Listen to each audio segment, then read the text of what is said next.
வெள்ளியங்கிரி மலை ஏறிய மேலும் ஒரு இளைஞர் உயிரிழந்த சம்பவம் பெரும் அதிர்ச்சியை ஏற்படுத்தி இருக்கிறது. உங்கள்கிட்ட நான் என்னடா சொன்னேன்?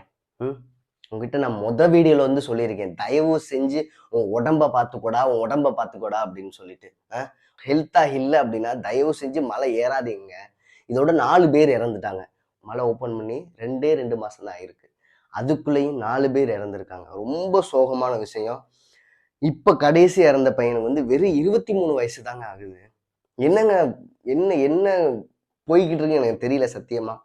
நீங்க ஏற போறீங்க அப்படின்னா, நான் வீடியோல இருந்து சொல்லியிருக்கேன் உங்ககிட்ட, ஏற போறீங்க அப்படின்னா கொஞ்சம் உங்க உடம்ப ரெடி பண்ணிக்கோங்க. ஒரு 10 நாள்ல 15 நாள் ரெகுலரா வாக்கிங் போங்க. அட்லீஸ்ட் 5 கிலோமீட்டர் ஆச்சும் வாக்கிங் போங்க ரெகுலரா.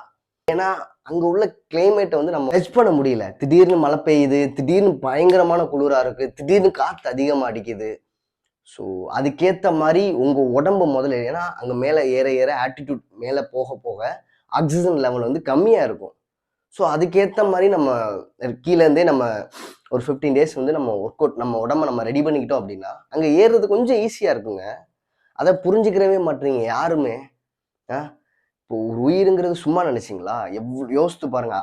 அந்த பையனை நம்பி அவங்க ஃபேமிலி என்னென்னமோ யோசித்து வச்சிருப்பாங்க. அவங்க ஃபியூச்சர் எப்படி இருந்திருக்கும்? அவனை நம்பிதான் அவங்க ஃபேமிலி இருந்திருக்கும். இப்ப எல்லாமே போச்சு. தயவு செஞ்சு சொல்றேன், உங்க உடம்பு இருந்தா நல்லபடியா போயிட்டு சாமியை பார்த்துட்டு அந்த கிளைமேட்டை என்ஜாய் பண்ணிட்டு வாங்க. அப்படி பசங்க கூப்பிட்றாங்க, ஆட்டுக்குட்டி கூப்பிட்றாங்க, அவன் கூப்பிட்றான், இவன் கூப்பிட்றான்னு சொன்னாலும் தயவு செஞ்சு போகாது. மெயின் அந்த இன்ஃப்ளூயன்ஸர் சொல்லுவாங்க, வெள்ளியங்கிரி பார்த்துட்டு அப்படி இருந்துச்சு, இந்த கஷ்டப்பட்டதெல்லாம் அவரை பார்க்கறதுக்கு தான். இதெல்லாம் தேவையே இல்லைங்க. நம்ம உடம்பு நல்லா இருந்தா நல்லபடியா போயிட்டு நல்லபடியா பார்த்துட்டு வரலாம். அவ்வளோதான் சொல்லுவேன். தயவு செஞ்சு உங்க உடம்ப பார்த்துக்கோங்க. அதை மிஞ்சி இந்த உலகத்துல எதுவுமே கிடையாதுங்க. சரிங்களா? உங்க ஃபேமிலி உங்களை நம்பி பின்னாடி இருக்கு. அதை எப்பயுமே யோசிச்சுக்கோங்க. அவ்வளோதாங்க. யோசிச்சுக்கோங்க.